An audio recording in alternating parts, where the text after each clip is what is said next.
पिता धर्म पिता स्वर्ग पिता ही परमं तपः पितरी प्रीतिमापन्ने प्रियंते सर्वदेवता। आप सभी को मेरा प्यार भरा राधे राधे। आज हम जिस विषय पे चर्चा करने वाले हैं पितृपक्ष के विषय में, श्राद्ध पक्ष के विषय में। भारतीय सनातनी शास्त्रों में ऐसी मान्यता है, इन 15 दिनों में वर्षा ऋतु के बाद भगवान यमराज पितरों को कुछ समय का समय देते हैं और वो पितृलोक से चलकर आते हैं मृत्यु लोक अपने वंशजों के पास में, मतलब हम सब के पास में हमारे पितृलोक आते हैं। नाना प्रकार के रूप बनाकर आते हैं, पक्षी इत्यादि का रूप बनाकर वो आते हैं। इसीलिए हमारे यहाँ इन दिनों में कौवे को भी कुछ खिलाया जाता है, गाय को कुछ खिलाया जाता है, चींटियों को भी खिलाया जाता है, आदि आदि कई ऐसी बातें हैं। तो हम आपको प्रमुख प्रमुख बातें बताते हैं कि आप लोगों को क्या क्या सावधानी रखनी है, और ये चीजें बहुत विशेष हैं। आप अगर चाहते हैं कि हमारे देवताओं का, पितरों का हमारे ऊपर आशीर्वाद बना रहे, तो इसके लिए जरूरी है कि हमारा व्यवहार भी वैसा ही बना रहे। हमारा व्यवहार कैसा होना चाहिए? तो हमारा व्यवहार यह होना चाहिए, इन 15 दिनों में मर्यादित जीवन हमको जीना है। मर्यादित जीवन मतलब घर में ज्यादा क्रोध ना हो, क्लेश ना हो, मांस आहार ना हो, ड्रिंक ना हो, हम लोग जो नशा वशा करते हैं ऐसा कुछ व्यवहार ना हो। इन सब चीजों से बचना चाहिए हमको। हमारे घर में प्याज लहसुन तक नहीं आना चाहिए इन दिनों में, क्योंकि हर दिन वो आशा रखते हैं कि ये हमें कुछ न कुछ देंगे, ये भावना उनकी रहती है, मतलब हमें अब स्वीकार करेंगे या हमारे लिए कुछ करेंगे। तो कम से कम वो आप जब हमारे यहाँ आए तो वो उनको हमारा घर देखकर उनको बुरा नहीं लगना चाहिए। तो इन चीजों का थोड़ा ध्यान रखेंगे आप सभी लोग। कहते हैं कि पितृपक्ष में किसी भी तरह का मांगलिक कार्यक्रम नहीं होता, जैसे शादी नहीं होती, सगाई नहीं होती है, कोई भी मांगलिक कार्य जो है वो होते ही नहीं है, गृह प्रवेश नहीं हो सकता है, और भी कई ऐसी चीजें हैं जो शादी, मुंडन, सगाई, गृह प्रवेश जैसे मांगलिक कार्य नहीं होते, क्योंकि इन दिनों में हम ऐसा मानते हैं, सनातन ऐसा मानता है कि पितृ शोक का समय रहता है, इसलिए हम लोग ये सब नहीं करते हैं।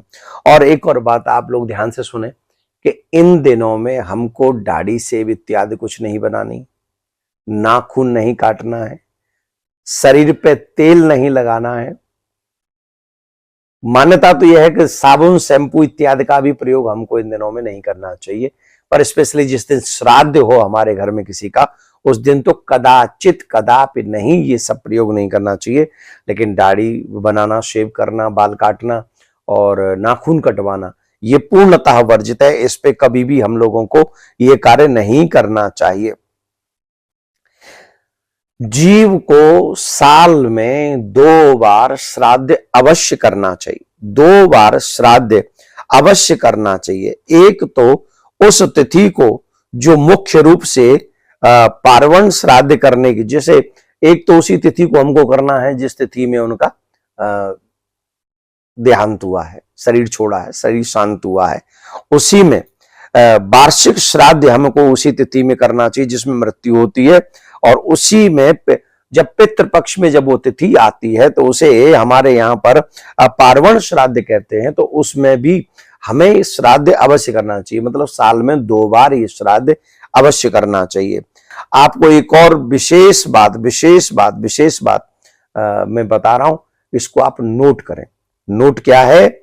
श्राद्ध में साल्विक अन्नों का प्रयोग ज्यादा करना चाहिए, इससे पितृ प्रसन्न होते हैं, उनसे तृप्ति भी उनको प्राप्त होती है। मैं वो क्या क्या प्रयोग करें श्राद्ध में, ध्यान से सुने।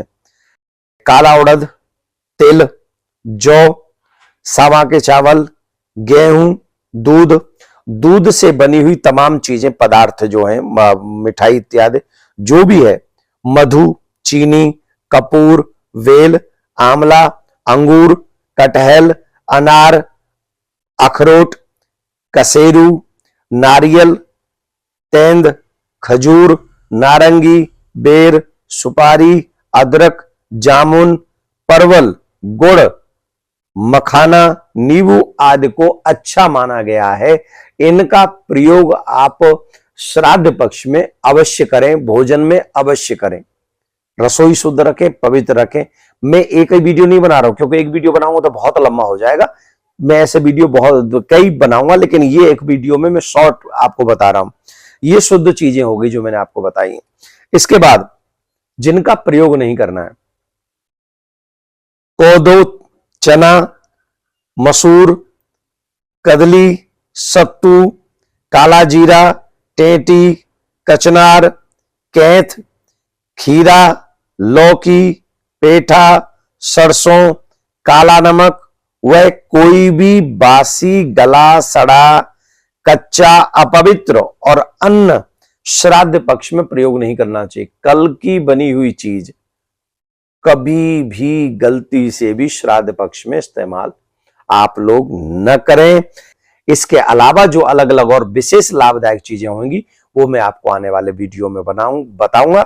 आप उन्हें स्वीकार करें। इस वीडियो को ज्यादा से ज्यादा लोगों तक पहुंचा दें। राधे राधे।